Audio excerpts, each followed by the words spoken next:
Hello everyone, എല്ലാവർക്കും edu with me YouTube ചാനലിൻ്റെ ഏറ്റവും പുതിയ വീഡിയോയിലേക്ക് സ്വാഗതം. ഇന്നത്തെ വീഡിയോയിൽ 10ാം ക്ലാസ് സോഷ്യൽ സയൻസ് പരീക്ഷയ്ക്ക് തയ്യാറെടുക്കുന്ന വിദ്യാർത്ഥികൾക്കായി ഹിസ്റ്ററി ഭാഗത്തു നിന്നും ഫുൾ മാർക്ക് ഉറപ്പിക്കാൻ സഹായിക്കുന്ന വളരെ പ്രധാനപ്പെട്ട ഓരോ പാഠഭാഗത്തു നിന്നുള്ള ചോദ്യങ്ങളാണ് ഇവിടെ ഡിസ്കസ് ചെയ്യുന്നത്. വീഡിയോയിലേക്ക് പോകുന്നതിന് മുമ്പായി ചാനൽ ഇതുവരെയും സബ്സ്ക്രൈബ് ചെയ്യാത്ത കൂട്ടുകാർ സബ്സ്ക്രൈബ് ചെയ്ത് തൊട്ടടുത്തുള്ള ബെല്ലൈക്കൺ കൂടി എനേബിൾ ചെയ്യാൻ ശ്രദ്ധിക്കുക. കൂടാതെ നിങ്ങളുടെ കൂട്ടുകാരിലേക്ക് ഷെയർ ചെയ്യാനും വീഡിയോ ഒന്ന് ലൈക്ക് ചെയ്ത് കാണാനും ശ്രദ്ധിക്കുക. എഡ്യു വിത്ത് മീ യൂട്യൂബ് ചാനലിൻ്റെ വാട്സപ്പ് ചാനൽ ലിങ്ക് താഴെ ഡിസ്ക്രിപ്ഷൻ ബോക്സിൽ നൽകിയിട്ടുണ്ട്. അത് ക്ലിക്ക് ചെയ്ത് നിങ്ങൾക്ക് വാട്സപ്പ് ചാനലിൽ അപ്ഡേറ്റുകൾക്കും നോട്ടുകൾക്കുമായി ജോയിൻ ചെയ്യാവുന്നതാണ്. കൂടാതെ ജിയോഗ്രഫി വീഡിയോ ഉടൻ തന്നെ ചെയ്യുന്നതാണ്. അതിൻ്റെ ലിങ്ക് ലഭിക്കാനായി നിങ്ങൾ വാട്സപ്പ് ചാനലിൽ ജോയിൻ ചെയ്യാവുന്നതാണ്. അപ്പോൾ ആദ്യത്തെ പാഠം ഹിസ്റ്ററി ഭാഗത്തു നിന്നും പൊതുഭരണം എന്ന പാഠഭാഗമാണ്. ഈ പാഠഭാഗത്തു നിന്നും 4 മാർക്കിനുള്ള ക്വസ്റ്റ്യൻസ് പ്രതീക്ഷിക്കാം. 3 മാർക്കിനുള്ള ഒരു ചോദ്യവും 1 മാർക്കിനുള്ള മറ്റൊരു ചോദ്യമാണ് പ്രതീക്ഷിക്കാൻ സാധ്യതയുള്ളത്. ഏറ്റവും പ്രധാനപ്പെട്ട ചോദ്യം, എന്താണ് ഭരണ നവീകരണം? ഇതിന് 2 ഉദാഹരണങ്ങൾ എഴുതുക. രണ്ടാമത്തെ ചോദ്യം, താഴെ പറയുന്നവയ്ക്ക് ലഘു വിവരണം നൽകുക.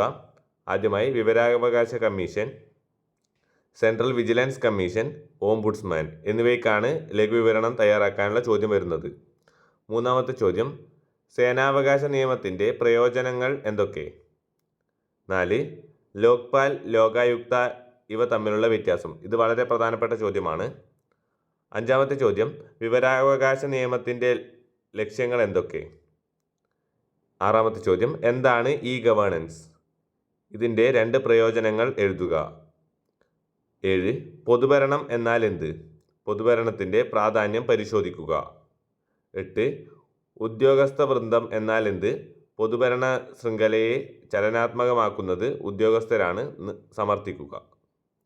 9, ഉദ്യോഗസ്ഥ വൃന്ദത്തിൻ്റെ സവിശേഷതകൾ പട്ടികപ്പെടുത്തുക. 10, ഉദ്യോഗസ്ഥ വൃന്ദത്തിൻ്റെ ലക്ഷ്യങ്ങളും പ്രവർത്തനങ്ങളും പരിശോധിക്കുക. 11, ഇന്ത്യൻ സിവിൽ സർവീസിൻ്റെ വർഗീകരണം, അഖിലേന്ത്യാ സർവീസ്, കേന്ദ്ര സർവീസ്, സംസ്ഥാന സർവീസ് എന്നിവയെപ്പറ്റി എഴുതുകയാണ് വേണ്ടത്. 12, UPSC, PSC ഇവ തമ്മിലുള്ള വ്യത്യാസം എഴുതുക.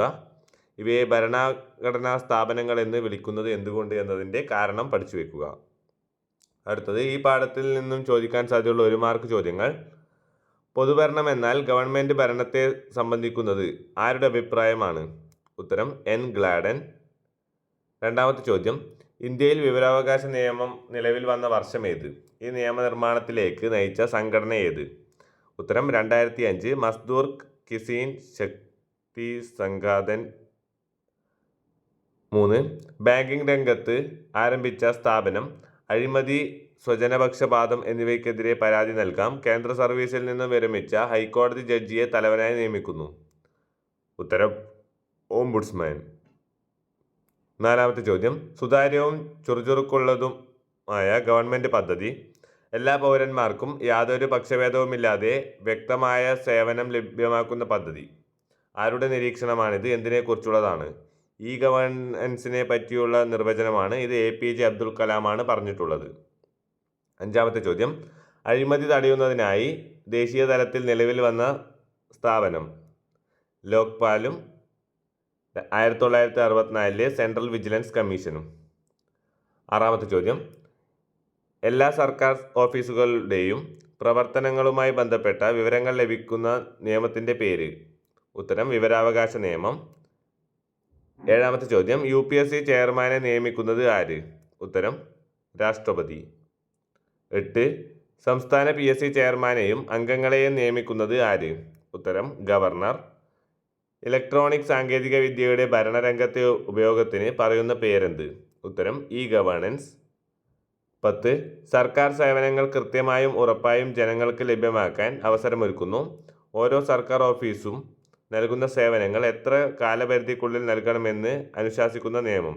ഉത്തരം സേവനാവകാശ നിയമം. ഗവൺമെൻറ് സ്ഥാപനങ്ങളും അവയുടെ ചുമതലകളും പട്ടികപ്പെടുത്തുക. 1, പ്രൈമറി ഹെൽത്ത് സെൻറ്റർ, ചികിത്സാ സൗകര്യം ഉറപ്പാക്കുന്നു. കൃഷിഭവൻ, കൃഷിയെ പ്രോത്സാഹിപ്പിക്കുന്നു. പോലീസ് സ്റ്റേഷൻ, ക്രമസമാധാനം പാലിക്കുന്നു. 12ാമത്തെ ചോദ്യം, ഇന്ത്യൻ സിവിൽ സർവീസിൻ്റെ വർഗീകരണവും ഉദാഹരണങ്ങളും. അടുത്ത പാഠഭാഗം സമരവും സ്വാതന്ത്ര്യവും എന്ന പാഠഭാഗമാണ്. ഇതിൽ നിന്ന് 5 മാർക്കിനുള്ള ചോദ്യങ്ങളാണ് ചോദിക്കുന്നത്. ഈ പാഠത്തിൽ നിന്നും ഒരു ഷോർട്ട് ആൻസർ ക്വസ്റ്റ്യനും പ്രതീക്ഷിക്കാം. ചോദ്യം നോക്കാം. നിസ്സഹകരണ പ്രസ്ഥാനം നിർത്താനുണ്ടായ കാരണം? ഉത്തരം ചൗരി ചൗര സംഭവം. 2. ഗാന്ധിജിയുടെ നേതൃത്വത്തിൽ ഇന്ത്യയിൽ നടന്ന ആദ്യ പ്രാദേശിക സമരം? ഉത്തരം ചമ്പാരൻ 1917. മൂന്നാമത്തെ ചോദ്യം. ഗാന്ധിജി ഇന്ത്യൻ ദേശീയ സമരത്തിലേക്ക് കടന്നത് ഏത് പ്രതിഷേധത്തിലൂടെയാണ്? ഉത്തരം റൗലറ്റ് നിയമത്തിനെതിരെ. 4. സ്വാതന്ത്ര്യ സമര നേട്ടങ്ങളും അവരുമായി ബന്ധപ്പെട്ടിരിക്കുന്ന സംഘടനകളും സ്വരാജ് പാർട്ടിയുടെ രൂപീകരണം?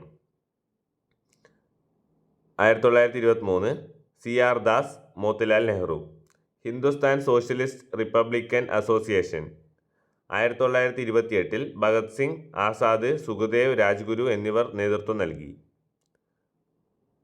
ഭഗത് സിംഗ്, ആസാദ്, സുഖദേവ്, രാജ്ഗുരു എന്നിവർ ആരംഭിച്ച സേനാ വിഭാഗം റിപ്പബ്ലിക്കൻ ആർമി എന്നാണ് അറിയപ്പെടുന്നത്. അടുത്തത് Ghadar party, Lala Hardayal. Indian republican army, Surya Sen. Anushilan Samiti, Barindra Kumar Ghosh, Bihari Das. Abhinav Bharat society, VD Savarkar. 5. Congress socialist പാർട്ടിയുടെ രൂപീകരണം? 1934 Bombay Jayaprakash Narayanan. Forward bloc, Subhash Chandrabose. Indian national army, Rash Bihari Bose, captain Lakshmi. അഖിലേന്ത്യാ കിസാൻ സഭ, NG രംഗ. സർവേന്ത്യ ലീഗ്, മുഹമ്മദ് അലി ജിന്ന. അടുത്തത് ലാഹോർ കോൺഗ്രസ് തീരുമാനങ്ങൾ? പൂർണ്ണ സ്വരാജ്, സിവിൽ നിയമലംഘനം. 1929 ലാഹോർ കോൺഗ്രസ് സമ്മേളനത്തിൻ്റെ അധ്യക്ഷൻ? ഉത്തരം ജവഹർലാൽ നെഹ്റു. ലാലാ ലജ്പത് റായിയുടെ മരണത്തിലേക്ക് നയിച്ച ലാത്തി ചാർജിന് ഉത്തരവാദിയായ പോലീസ് ഉദ്യോഗസ്ഥൻ ആര്? ഉത്തരം സാൻഡേഴ്സ്.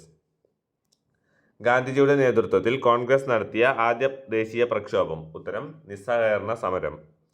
ഗാന്ധിജിയുടെ നേതൃത്വത്തിൽ കോൺഗ്രസ് നടത്തിയ അവസാന സമരം? ക്വിറ്റ് ഇന്ത്യ സമരം. റൗലറ്റ് നിയമത്തിന് പ്രധാന വ്യവസ്ഥ എന്തായിരുന്നു? വിചാരണ കൂടാതെ തടങ്കലിൽ വെക്കാം. ഇന്ത്യയിൽ തൊഴിലാളി പ്രസ്ഥാനങ്ങളുടെ രൂപീകരണത്തെ സ്വാധീനിച്ച വിപ്ലവം? ഉത്തരം റഷ്യൻ വിപ്ലവം. AITUC രൂപീകരിച്ച വർഷം? 1920. പ്ലാസി യുദ്ധം ബ്രിട്ടീഷ് ഭരണത്തിന് അടിത്തറയിട്ടെങ്കിൽ ജാലിയൻ വാലാബാഗ് സംഭവം ബ്രിട്ടീഷ് ഭരണത്തിന് അടിത്തറയിളക്കി. ആരുടെ പ്രതികരണമാണിത്? ഉത്തരം ഗാന്ധിജി. 1931 മാർച്ച് 23 പ്രാധാന്യം എഴുതുക. ഉത്തരം ഭഗത് സിംഗ്, സുഖദേവ്, രാജ്ഗുരു എന്നിവരെ തൂക്കിലേറ്റി. അടുത്തത് 4 മാർക്കിൻ്റെ ചോദ്യങ്ങളാണ്. മൗണ്ട് ബാറ്റൻ പദ്ധതി പ്രധാന നിർദ്ദേശങ്ങൾ? നിസ്സഹകരണ സമരത്തിൻ്റെ സവിശേഷതകൾ? ദേശീയ പ്രസ്ഥാനം സുഭാഷ് ചന്ദ്രബോസിൻ്റെ പങ്ക്? ഗാന്ധിജി ഉപ്പ് സത്യാഗ്രഹത്തെ സമരമാർഗമാക്കാൻ കാരണം? ഗാന്ധിജിയുടെ നേതൃത്വത്തിൽ ഇന്ത്യയിൽ നടന്ന ആദ്യകാല സമരങ്ങൾ? ചമ്പാരൻ, അഹമ്മദാബാദ്, ഗേഡ സത്യാഗ്രഹം ഇവയുടെ ഫലങ്ങൾ? ഇതൊക്കെ എല്ലാ വർഷവും ചോദിക്കുന്ന ചോദ്യങ്ങളാണ്. വളരെ പ്രധാനപ്പെട്ട ചോദ്യമാണ്. ഗാന്ധിജിയും ക്വിറ്റ് ഇന്ത്യ സമരവും കാരണങ്ങൾ? ഈ സമരത്തിൻ്റെ ഭാഗമായി ജനങ്ങൾക്ക് നൽകിയ നിർദ്ദേശങ്ങൾ? നിയമലംഘന പ്രസ്ഥാനത്തിൻ്റെ ഭാഗമായി ഗാന്ധിജി മുന്നോട്ട് വെച്ച ആവശ്യങ്ങൾ എന്തെല്ലാം? നിസ്സഹകരണ സമരത്തിൻ്റെ ഭാഗമായി ഗാന്ധിജി നടത്തിയ നിർമ്മാണ പ്രവർത്തനങ്ങൾ എന്തൊക്കെ? ഗാന്ധിജിയുടെ സമരരീതിയിൽ നിന്നും വേറിട്ട വഴിയിലൂടെ സഞ്ചരിച്ചവർ ആരെല്ലാമായിരുന്നു? ഇവരുടെ സമരത്തിൻ്റെ സവിശേഷതകൾ എന്തൊക്കെയായിരുന്നു? ഖിലാഫത്ത് പ്രസ്ഥാനം ഒരു ലഘുവിവരണം നൽകുക. ഇത് 2021 മോഡലിൽ ചോദിച്ച ചോദ്യമാണ്. നിസ്സഹകരണ സമരത്തിൻ്റെ ഭാഗമായി ഗാന്ധിജി മുന്നോട്ട് വെച്ച ആവശ്യങ്ങളോട് ജനങ്ങൾ എങ്ങനെയെല്ലാമാണ് പ്രതികരിച്ചത്? അടുത്തത് ഗാന്ധിജിയുടെ ആദ്യകാല സമരങ്ങളെക്കുറിച്ചും അവയുടെ സവിശേഷതകളെക്കുറിച്ചും ഒരു വിവരണം തയ്യാറാക്കുക. 2 നിസ്സഹകരണവും ഖിലാഫത്ത് പ്രസ്ഥാനവും. അടുത്തത് ഗാന്ധിജിയും നിയമലംഘനവും എന്ന വിഷയത്തെ അടിസ്ഥാനമാക്കി ഒരു വിവരണം തയ്യാറാക്കുക. ക്വിറ്റ് ഇന്ത്യ സമരത്തെക്കുറിച്ച് ഒരു കുറിപ്പ് തയ്യാറാക്കുക. ഇതൊക്കെയാണ് ഈ പാഠഭാഗത്ത് നിന്നും ചോദിക്കാൻ സാധ്യതയുള്ളത്. അടുത്തത് സംസ്കാരവും ദേശീയതയും എന്ന പാഠഭാഗത്ത് നിന്നും 6 മാർക്കിൻ്റെ ചോദ്യങ്ങൾ വരും. ഈ പാഠത്തിൽ നിന്നും 4 മാർക്കിനുള്ള ഒരു ക്വസ്റ്റ്യൻ പ്രതീക്ഷിക്കാവുന്നതാണ്. ചോദ്യങ്ങൾ നോക്കാം. ഇന്ത്യൻ സമൂഹത്തെ ആധുനികവൽക്കരിക്കുന്നതിൽ രാജാറാം മോഹൻ റോയിയുടെ സംഭാവനകൾ? വിശ്വഭാരതി സർവകലാശാല സ്ഥാപിച്ചത് ആര്? സവിശേഷതകൾ എഴുതുക.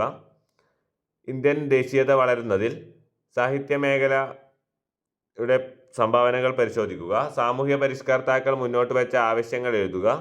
ഇന്ത്യൻ ദേശീയത വളരുന്നതിൽ പത്രങ്ങളുടെ സംഭാവനകൾ പരിശോധിക്കുക. വാർധാ വിദ്യാഭ്യാസ പദ്ധതി ആരുടെ സംഭാവനയാണ്? ഇതിൻ്റെ സവിശേഷതകൾ എഴുതുക. ബ്രിട്ടീഷുകാർക്കെതിരായി ഇന്ത്യൻ ജനങ്ങൾക്കിടയിൽ ഐക്യബോധം വളർത്തുന്നതിൽ വിദ്യാഭ്യാസ മേഖലയുടെ സംഭാവനകൾ പരിശോധിക്കുക. നീൽ ദർപ്പൺ എന്ന നാടകം രചിച്ചത് ആര്? ഇത് ദേശീയ പ്രസ്ഥാനത്തെ സ്വാധീനിച്ചതെങ്ങനെ? ഇന്ത്യൻ ദേശീയത വളരുന്നതിൽ വിദ്യാഭ്യാസ മേഖലയുടെ സംഭാവനകൾ പരിശോധിക്കുക. ഇന്ത്യൻ ദേശീയത വളരുന്നതിൽ ദിനബന്ധു മിത്ര നൽകിയ സംഭാവനകൾ പരിശോധിക്കുക. ഇന്ത്യൻ ദേശീയതയുടെ ആവിർഭാവത്തിന് വഴിയൊരുക്കിയ ഏതെങ്കിലും 3 ചിത്രങ്ങളുടെ പേരെഴുതുക. സ്വാമി വിവേകാനന്ദൻ സ്ഥാപിച്ച പരിഷ്കരണ പ്രസ്ഥാനമേത്? അദ്ദേഹത്തിൻ്റെ ആശയങ്ങൾ എന്തെല്ലാമാണ്? അടുത്തത് പട്ടിക ക്രമപ്പെടുത്തുന്നതിനുള്ള ചോദ്യങ്ങൾ ഈ പാഠഭാഗത്ത് നിന്ന് പ്രതീക്ഷിക്കാവുന്നതാണ്. 1. Deccan education society. ഉത്തരം ഗോവിന്ദ രാനഡെ. വിശ്വഭാരതി സർവകലാശാല രവീന്ദ്രനാഥ ടാഗോർ. ജാമിയ മില്ലിയ സാക്കിർ ഹുസൈൻ. കേരള കലാമണ്ഡലം വള്ളത്തോൾ നാരായണ മേനോൻ.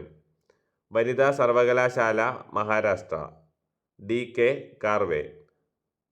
വർധ വിദ്യാഭ്യാസ പദ്ധതി ഗാന്ധിജി. അടുത്തത് ആര്യസമാജം സ്വാമി ദയാനന്ദ സരസ്വതി. രാമകൃഷ്ണ മിഷൻ സ്വാമി വിവേകാനന്ദൻ. പ്രാർത്ഥനാ സമാജ് ആത്മാറാം പാണ്ഡുരംഗ്. സത്യശോധക് സമാജ് ജ്യോതിബ ഫുലെ. ബ്രഹ്മസമാജം രാജാറാം മോഹൻ റോയ്. ഹിന്ദു വിധവ പുനർവിവാഹ നിയമം ഈശ്വരചന്ദ്ര വിദ്യാസാഗർ. ശാരദാ സദൻ പണ്ഡിത രമാബായ്. അലിഗഡ് പ്രസ്ഥാനം സർ സയ്യിദ് അഹമ്മദ് ഖാൻ. അടുത്തത് Asiatic society of Bengal William John. Calcutta madrasa Warren Hasting. Banaras സംസ്കൃത കോളേജ് ജൊനാഥൻ ഡങ്കൻ. ഇംഗ്ലീഷ് വിദ്യാഭ്യാസം മെക്കാളെ പ്രഭു. അടുത്തത് അമൃത ബസാർ പത്രിക ശശികുമാർ ഘോഷ്. അടുത്തത് ഇതിലേറ്റവും പ്രധാനപ്പെട്ടത് വന്ദേ മാതരം ലാലാ ലജ്പത് റായ്. യങ് ഇന്ത്യ ഹരിജൻ എന്നിവ മഹാത്മാഗാന്ധി. ആനന്ദമഠം ബങ്കിം ചന്ദ്ര ചാറ്റർജി. നീൽ ദർപ്പൺ ദിനബന്ധു മിത്ര. സാരെ ജഹാം സെ അച്ച അല്ലാമ മുഹമ്മദ് ഇക്ബാൽ. ഇവയും പ്രധാനപ്പെട്ട ചോദ്യങ്ങളാണ്. നിങ്ങൾക്ക് സ്ക്രീൻ പോസ്റ്റ് ചെയ്ത് വായിക്കാവുന്നതാണ്. അടുത്തത് ശ്രീനാരായണ ധർമ്മ പരിപാലന യോഗം ശ്രീനാരായണ ഗുരു. തിയോസോഫിക്കൽ സൊസൈറ്റി ആനി ബസന്റ്. ഇവ മുൻ വർഷങ്ങളിൽ ചോദിച്ചിട്ടുള്ള ചോദ്യമാണ്. അതിനാൽ തന്നെ ഇമ്പോർട്ടൻ്റ് നൽകി പഠിക്കേണ്ടതാണ്. അടുത്തത് കേരളം ആധുനികതയിലേക്ക് എന്ന പാഠഭാഗമാണ്. ഇതിൽ നിന്നും 4 മാർക്ക് വരെയുള്ള ചോദ്യങ്ങൾ പ്രതീക്ഷിക്കാം. ഈ പാഠത്തിൽ നിന്നും 4 മാർക്കിൻ്റെ ഒരു പട്ടിക രീതിയിലുള്ള ചോദ്യങ്ങൾ ഇങ്ങനെയാണ് വരുന്നത്. കുളച്ചൽ യുദ്ധം മാർത്താണ്ഡവർമ്മ ഡച്ച് 1741. വ്യാപാര കരാർ വില്യം കീലിംഗ് സാമൂതിരി 1615. പഴശ്ശി കലാപം പഴശ്ശിരാജ ബ്രിട്ടീഷ് മലബാർ 1805. കുണ്ടറ വിളംബരം വേലുത്തമ്പി ദളവ 1809. അടുത്തത് ചാന്നാർ ലഹള അരുവിപ്പുറം പ്രതിഷ്ഠ വൈക്കം സത്യാഗ്രഹം ഗുരുവായൂർ സത്യാഗ്രഹം ക്ഷേത്രപ്രവേശന വിളംബരം എന്നിവയും വളരെ പ്രധാനമായി പഠിച്ചു വെക്കേണ്ടതാണ്.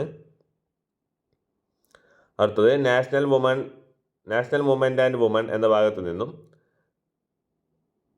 AV കുട്ടിമാളു അമ്മ മലബാർ വുമൺ ലീഡേഴ്സ്. അക്കമ്മ ചെറിയാൻ ട്രാവൻകൂർ. ഭൂബന്ധങ്ങളിലുണ്ടായ മാറ്റങ്ങൾ മലബാർ കുടിയായ്മ നിയമം ലോഗൻ കമ്മീഷൻ. പണ്ടാരപ്പാട്ട വിളംബരം തിരുവിതാംകൂർ. കുടിയായ്മ നിയമം കൊച്ചി.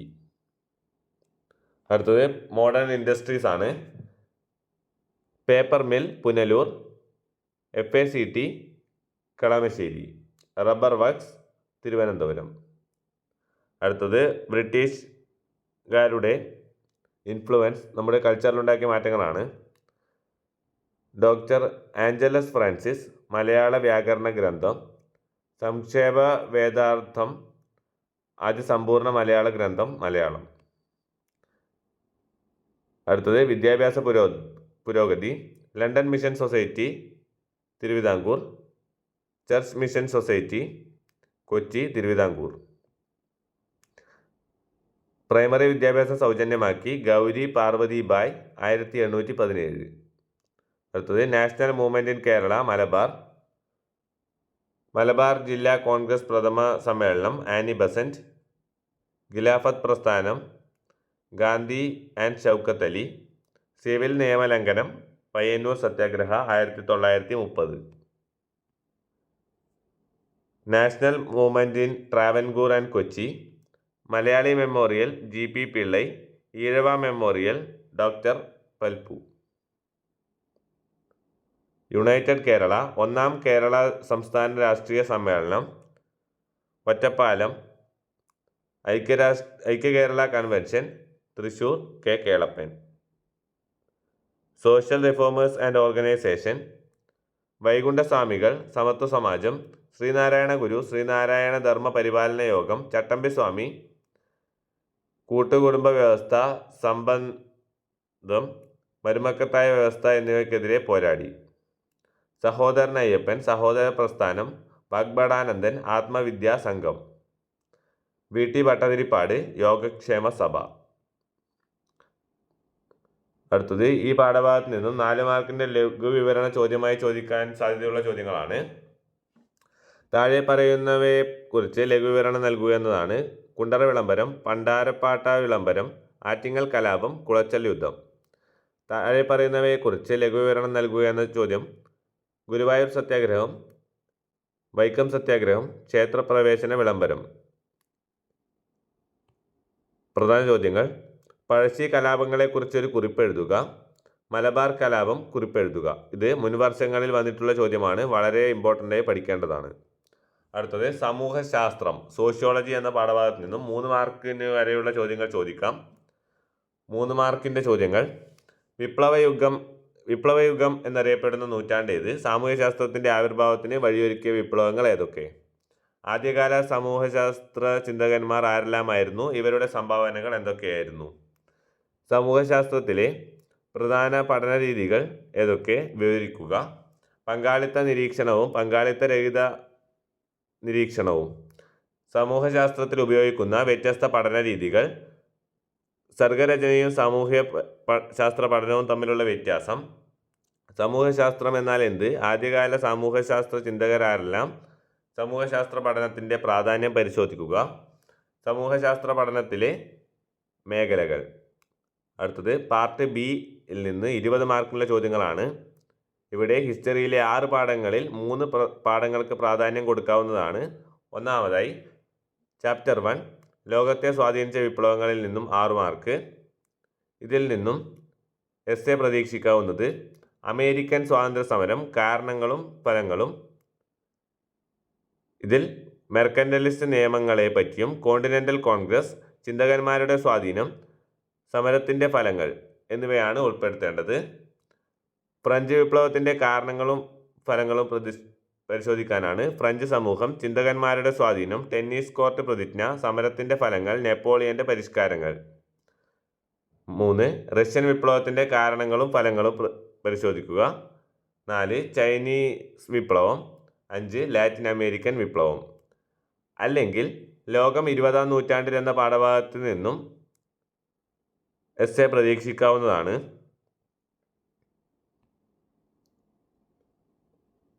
ഏറ്റവും നല്ലത് ലോകത്തെ സ്വാധീനിച്ച വിപ്ലവങ്ങളിൽ നിന്നുമുള്ള എസ്സേ ചോദ്യത്തിന് ഉത്തരമെഴുതുന്നതാണ്. ഇത് ഓർ ക്വസ്റ്റ്യനായിട്ടാണ് വരുന്നത്. അടുത്തത് ബ്രിട്ടീഷ് ചൂഷണവും ചെറുത്തുനിൽപ്പും എന്ന പാഠഭാഗത്ത് നിന്നും 6 മാർക്കിനുള്ള ചോദ്യങ്ങൾ വരെ ചോദിക്കാം. ഈ പാഠത്തിൽ നിന്നും 3 മാർക്കിനുള്ള 2 ചോദ്യങ്ങളാണ് പ്രതീക്ഷിക്കുന്നത്. ചോദ്യം നോക്കാം. 1857 ഒന്നാം സ്വാതന്ത്ര്യ സമര കാരണം. ശിപ്പായിമാരും നാട്ടുരാജാക്കന്മാരും. ഇന്ത്യൻ തുണി വ്യവസായങ്ങളുടെ തകർച്ചയ്ക്കുള്ള കാരണങ്ങൾ. റേറ്റ് വാരി മഹൽവാരി വ്യവസ്ഥകളുടെ സവിശേഷത. ബ്രിട്ടീഷുകാരുടെ ഭൂനികുതി നയങ്ങൾക്കെതിരെ കർഷകരെ ബാധിച്ചതെങ്ങനെ. സ്വദേശി പ്രസ്ഥാനത്തിൻ്റെ സവിശേഷതകൾ. വയനാട്ടിലെ കുറിച്യ കലാപം. പരമ്പരാഗത ഗ്രാമീണ വ്യവസായങ്ങളുടെ തകർച്ചയ്ക്കുള്ള കാരണങ്ങൾ. ഗോത്ര കലാപങ്ങളുടെ പൊതു സ്വഭാവം. ശാശ്വത നികുതി വ്യവസ്ഥയുടെ 4 സവിശേഷതകൾ. ബ്രിട്ടീഷ് സമ്പത്ത് ബ്രിട്ടനിലേക്ക് ചോർന്നത് ഇന്ത്യൻ സമ്പത്ത് ബ്രിട്ടനിലേക്ക് ചോർന്നത് ഏതെല്ലാം രീതിയിലായിരുന്നു? മലബാറിലെ കർഷക കലാപം, ചോർച്ചാ സിദ്ധാന്തം, 1857 ഒന്നാം സ്വാതന്ത്ര്യ സമര കാരണങ്ങൾ താഴെ പറയുന്ന സൂചനകളുടെ അടിസ്ഥാനത്തിൽ വിലയിരുത്തുക എന്ന ചോദ്യം. കർഷകരുടെയും കരകൗശല ജോലിക്കാരുടെയും ദുരിതപൂർണമായ ജീവിതം, നാട്ടുരാജാക്കന്മാരുടെ അസംതൃപ്തി, ശിപ്പായിമാർക്കിടയിലെ പ്രശ്നങ്ങൾ. അല്ലെങ്കിൽ ചാപ്റ്റർ 7 സ്വാതന്ത്ര്യാനന്തര ഇന്ത്യയിൽ നിന്നും 6 മാർക്കിൻ്റെ ചോദ്യങ്ങൾ പ്രതീക്ഷിക്കാം. ഈ പാഠത്തിൽ നിന്നും 3 മാർക്കിനുള്ള 2 ചോദ്യങ്ങളാണ് പ്രതീക്ഷിക്കുന്നത്. നാട്ടുരാജ്യങ്ങളുടെ സംയോജനത്തിൽ സർദാർ വല്ലഭായ് പട്ടേലും BP മേനോനും വഹിച്ച പങ്ക് പരിശോധിക്കുക. ബഹിരാകാശ ഗവേഷണ രംഗത്ത് സ്വതന്ത്ര ഇന്ത്യ കൈവരിച്ച പ്രധാന നേട്ടങ്ങൾ ചൂണ്ടിക്കാട്ടുക. ഇന്ത്യയുടെ വിദേശ നയത്തിൻ്റെ പ്രധാന തത്വങ്ങൾ എന്തൊക്കെയായിരുന്നു? എന്താണ് പഞ്ചശീല തത്വങ്ങൾ? ഇതിൻ്റെ ഭാഗമായുള്ള ഇന്ത്യയുടെ സമീപനങ്ങൾ എന്തൊക്കെ? ശാസ്ത്ര സാങ്കേതിക രംഗത്ത് ഇന്ത്യ കൈവരിച്ച നേട്ടങ്ങൾ പരിശോധിക്കുക. സ്വതന്ത്ര ഇന്ത്യയിലെ വിദ്യാഭ്യാസ കമ്മീഷനുകളും അവയുടെ ശുപാർശകളും. 1986 ദേശീയ വിദ്യാഭ്യാസ നയത്തിൻ്റെ പ്രധാന സവിശേഷതകൾ. സ്വതന്ത്ര ഇന്ത്യയിലെ സാമ്പത്തിക മുന്നേറ്റങ്ങൾ വിലയിരുത്തുക. ഭാഷാടിസ്ഥാനത്തിൽ സംസ്ഥാനങ്ങളുടെ രൂപീകരണം കുറിപ്പ് തയ്യാറാക്കുക. ഇന്ത്യൻ ഭരണഘടനാ നിർമ്മാണവും ഇതിൻ്റെ പശ്ചാത്തലവും വിലയിരുത്തുക. ഇന്ത്യയിലെ സാമ്പത്തിക മുന്നേറ്റങ്ങളിൽ ഡാമുകളുടെ നിർമ്മാണം വഹിച്ച പങ്ക് പരിശോധിക്കുക. ഇന്ത്യയിലെ സാമ്പത്തിക മുന്നേറ്റവും ഇരുമ്പുരുക്ക് വ്യവസായങ്ങളുടെ സംഭാവനകളും. അടുത്തത് ചാപ്റ്റർ 9 രാഷ്ട്രവും രാഷ്ട്രതന്ത്രശാസ്ത്രവും. 8 മാർക്കിനുള്ള ചോദ്യങ്ങളാണ് ഈ പാഠഭാഗത്ത് ചോദിക്കുന്നത്. 4 മാർക്കിനുള്ള 2 ചോദ്യങ്ങൾ ചോദിക്കാം. രാഷ്ട്രത്തിൻ്റെ ചുമതലകൾ നിർബന്ധിത ചുമതലകളെന്നും വിവേചനപരമായ ചുമതലകളെന്നും തരംതിരിച്ച് വ്യത്യാസപ്പെടുത്തുക. പ്രധാന രാഷ്ട്ര രൂപീകരണ സിദ്ധാന്തങ്ങൾ എന്തൊക്കെ? എന്താണ് പൗരത്വം? 2 രീതിയിലുള്ള പൗരത്വം എന്തൊക്കെ എന്ന് വിശദമാക്കുക. രാഷ്ട്രതന്ത്രശാസ്ത്രത്തിൻ്റെ പിതാവ് ആര്? രാഷ്ട്രത്തിൻ്റെ ഘടകങ്ങൾ. രാഷ്ട്രത്തിൻ്റെ പരമാധികാരത്തിൻ്റെ 2 തലങ്ങൾ. പരിണാമ സിദ്ധാന്തവും അതിൻ്റെ പ്രാധാന്യവും. പൗരത്വം, സ്വാഭാവിക പൗരത്വം, ആർജിത പൗരത്വവും തമ്മിലുള്ള വ്യത്യാസം. രാഷ്ട്ര രൂപീകരണ സിദ്ധാന്തം. അടുത്തത് പൗരബോധം എന്ന പാഠഭാഗമാണ്. ഇതിൽ നിന്നും 8 മാർക്കിനുള്ള ചോദ്യങ്ങൾ പ്രതീക്ഷിക്കാം. 4 മാർക്കിനുള്ള 2 ക്വസ്റ്റ്യൻസ് ആണ് പ്രതീക്ഷിക്കുന്നത്. പൗരബോധം രൂപപ്പെടുത്തുന്ന പ്രധാന ഘടകങ്ങൾ ഏവ? ഇവ ഓരോന്നും പൗരബോധം വളർത്തിയെടുക്കുന്നതിൽ എങ്ങനെയെല്ലാമാണ് സഹായിക്കുന്നത്? എന്താണ് പൗരബോധം? പൗരബോധം നേരിടുന്ന വെല്ലുവിളികൾ എന്തൊക്കെ? ഈ വെല്ലുവിളികൾ എങ്ങനെയെല്ലാം മറികടക്കാം? പൊതുസമൂഹം നേരിടുന്ന ചില പ്രശ്നങ്ങളും അവയ്ക്കുള്ള പരിഹാരങ്ങളും ഉൾപ്പെടുത്തി പട്ടിക തയ്യാറാക്കുക. എന്താണ് ധാർമ്മികത? ധാർമ്മികത ഏത് രീതിയിലാണ് പൗരബോധം വളർത്തിയെടുക്കുന്നതിന് സഹായകരമാകുന്നത്? പൗരബോധം രൂപപ്പെടുത്തുന്നതിന് മാധ്യമം, സംഘടനകൾ എന്നിവ വഹിക്കുന്ന പങ്ക് പരിശോധിക്കുക.